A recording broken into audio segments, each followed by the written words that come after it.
ಬೇಲೂರು ತಾಲೂಕು ಬಿಕ್ಕೋಡ್ ಹೋಬಳಿ ಅಂಕಿಳ್ಳಿ ಗಜೇಂದ್ರಪುರ ಗ್ರಾಮದ ಚಂದ್ರಶೇಖರ ಅವರ ಪತ್ನಿಯಾಗಿರ್ತಕ್ಕಂಥ ಚಂದ್ರಕಲಾ ಅವರು ಮೊನ್ನೆ ಆನೆ ದಾಳಿಗೆ ಒಳಗಾಗಿ ಮೃತಪಟ್ಟಿರ್ತಾರೆ. ಇವರು ಕೂಲಿನೇ ನಂಬಿಕೆ ಆಧಾರವಾಗಿ ಇಟ್ಕೊಂಡು ಜೀವನ ಮಾಡ್ತಾ ಇದ್ದಂಥವ್ರು.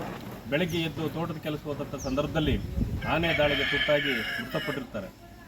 ಕಳೆದ 2-3 ವರ್ಷಗಳಿಂದ ಹಾಸನ ಜಿಲ್ಲೆಯಲ್ಲಿ, ಇಡೀ ಹಾಸನ ಜಿಲ್ಲೆಯ ಬೇಲೂರು ತಾಲೂಕು, ಸಕಲೇಶಪುರ, ಆಲೂರು ಭಾಗದಲ್ಲಿ 100ಕ್ಕೂ ಹೆಚ್ಚು ಜನ ಆನೆ ದಾಳಿಗೊಳಗಾಗಿ ಈಗಾಗಲೇ ಮೃತಪಟ್ಟಿದ್ದಾರೆ.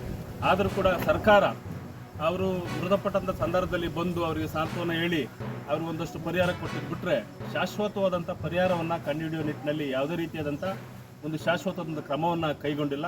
ಸೊ ಇಂಥ ಒಂದು ನಿರ್ಲಕ್ಷ್ಯತನ ಒಳ್ಳೆಯದಲ್ಲ. ಯಾಕೆಂತಂದರೆ ಜನ ನಂಬಿ ನಿಮಗೆ ಓಟ್ ಕೊಟ್ಟಿದ್ದಾರೆ.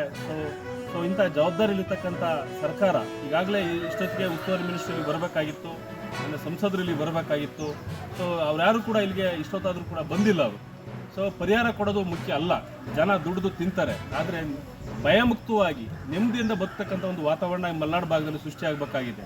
ಸೊ ಇವತ್ತು ಬೆಳಗ್ಗೆ ಎದ್ದು ಹೊರಗಡೆ ಹೋದರೆ ಮತ್ತೆ ಮನೆಗೆ ಬರ್ತೀವಲ್ಲ ಅಂತಕ್ಕಂಥ ಒಂದು ವಾತಾವರಣ ನಿರ್ಮಾಣ ಆಗಿದೆ. ಆದಷ್ಟು ಬೇಗ ಸನ್ಮಾನ್ಯ ಮುಖ್ಯಮಂತ್ರಿಗಳು, ಘನ ಸರ್ಕಾರ, ಅರಣ್ಯ ಸಚಿವರು ಈ ಬಗ್ಗೆ ಕ್ರಮ ಕೈಗೊಂಡು ಇಲ್ಲಿ ಏನು ಆನೆಗಳಿದ್ದಾವೆ, ಸೊ ಯಾವುದೋ ಒಂದು ಸಂದರ್ಭದಲ್ಲಿ ಒಂದೇ ಆನೆ ಹಿಡ್ಕೊಂಡು ಹೋಗಿ ಇದಕ್ಕೆ ಪರಿಹಾರ ಅನ್ನೋದಲ್ಲ, ಇಲ್ಲಿರ್ತಕ್ಕಂಥ ಎಲ್ಲ ಆನೆಗಳನ್ನು ಕೂಡ ಸ್ಥಳಾಂತರ ಮಾಡಬೇಕು ಅಂತೇಳಿ ಈ ಮುಖಾಂತರ ನಾನು ಆಗ್ರಹ ಮಾಡಿಸ್ಪಡಿಸ್ತೇನೆ.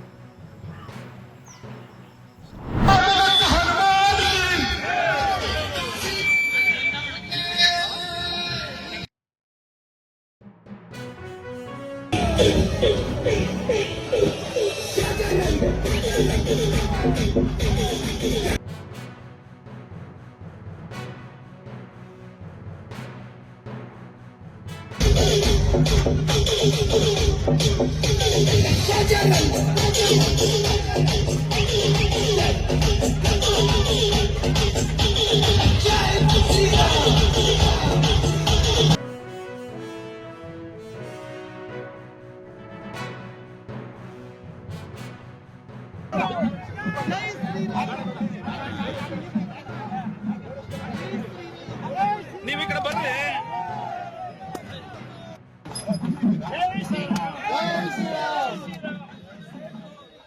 ಹಂಗೆ